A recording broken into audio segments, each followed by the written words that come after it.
The carnival lights sparkled like stars against the December sky. Jack Morrison stood with his daughter Emma, her small hand tucked safely in his. The 8-year-old's eyes shone as she watched the carousel spin. "Dad, can we get hot chocolate?" Emma asked, her breath forming small clouds in the cold air. "Of course, sweetheart," Jack smiled, leading her toward the food stand. As they waited in line, Jack heard it, a child crying, not the frustrated cry of a tired kid, but the desperate sob of someone truly scared. He turned to see a little girl, maybe 6 years old, standing alone near the entrance. Her white coat was buttoned wrong, and tears streamed down her face as she spun in circles, searching. Jack looked at Emma. "Stay right here, honey, don't move." He approached the crying child carefully. "Hey there, are you lost?" The girl nodded, hiccuping through her tears. "I can't find my mama. We were holding hands and then she was gone." Jack knelt down to her level. "It's okay. We'll find her. What's your name?" "Sophie," she whispered. Emma had followed her dad, ignoring his instructions as usual. She took Sophie's hand. "Don't be scared. My dad helps everyone for 20 minutes. They searched. Jack took Sophie to security, but the staff was overwhelmed with the holiday crowd. He tried the lost and found, the information booth, even asked vendors if they'd seen a woman looking for a child. Sophie clung to Emma's hand, her tears finally slowing. Then Jack heard it, a voice cutting through the carnival noise, raw with panic. "Sophie!" A woman in an elegant cream coat was running through the crowd, her carefully styled hair coming loose, her face desperate. When she saw Sophie, she dropped to her knees on the cold pavement. "Oh, my baby," she sobbed, pulling Sophie into her arms. Sophie was crying again, but different now. "Mama, I was so scared." The woman looked up at Jack, mascara running down her cheeks. "You found her. You kept her safe. She's a brave girl," Jack said softly. "And my daughter Emma kept her company." The woman stood, still holding Sophie tight. She was striking, even with tears on her face. There was something commanding about her, even in this vulnerable moment. "I'm Victoria Hastings," she said. "How can I ever thank you?" "No need," Jack replied. "Any parent would do the same." Victoria pulled out a business card with trembling hands. "Please, I want to properly thank you. Call me tomorrow?" Jack took the card to be polite, knowing he'd never use it.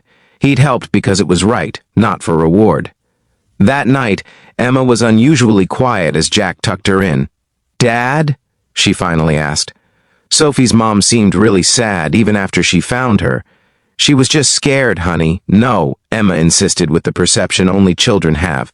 "It was something else, like how you look sometimes when you think I'm not watching." Jack kissed her forehead, unable to answer. The next evening, Jack's phone rang, an unknown number. "Mr. Morrison? This is Victoria Hastings. I hope it's all right that I found your number through the carnival security office. I wanted to invite you and Emma to dinner. To properly thank you."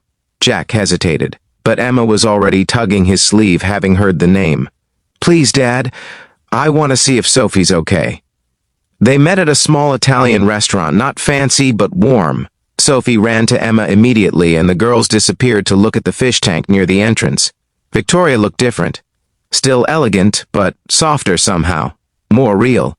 "I need to be honest with you," she said as they sat down. "When I couldn't find Sophie, something broke open inside me. I run a tech company, Hastings Digital Solutions. Maybe you've heard of it?" Jack shook his head. "I work 80 hours a week," Victoria continued. "I tell myself it's for Sophie, to give her everything. But last night, I realized I've been so busy building an empire that I nearly lost what matters most. Those 20 minutes when she was gone were the worst of my life." Jack understood more than she knew. "After my wife died 3 years ago, I thought working extra shifts would help, distract me from the grief. But Emma started having nightmares. I realized she didn't need more toys or a bigger house. She needed her dad." "How did you find the balance?" Victoria asked. "I'm still figuring it out," Jack admitted. "But I learned that being present for 1 hour means more than being absent for 10, even if it means our apartment is smaller and vacations are rare."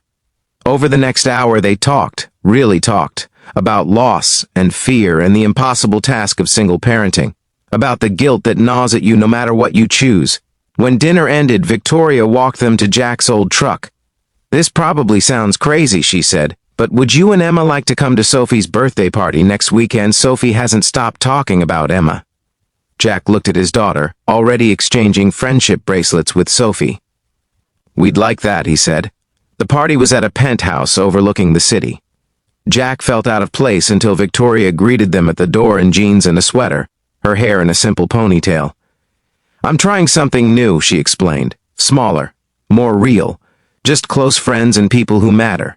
Over the following months, Jack and Victoria built something neither expected. It started with playdates for the girls and coffee while they supervised. Then dinners where they'd talk long after the kids fell asleep watching movies. Victoria began leaving work at 5. Jack watched her struggle with the guilt, the fear that she was failing. He reminded her what she'd taught him that first night. That presence was the greatest gift. One spring evening, as they walked through the same carnival where they'd met, Emma and Sophie running ahead, Victoria took Jack's hand. "You know what you gave me that night?" she asked. "It wasn't just Sophie back safely. You gave me permission to be imperfect, to choose differently." Jack squeezed her hand. "You gave me something too. You reminded me that opening your heart again doesn't mean forgetting what you lost. It means honoring it by living fully." The carousel music played as their daughters waved from painted horses, their laughter carrying on the wind.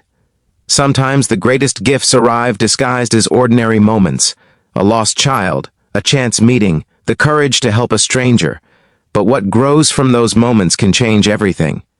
If this story touched your heart, please like and share it with others who might need its message. Subscribe for more stories about life, love, and second chances. And comment below, what unexpected moment changed your life? I'd love to hear your story.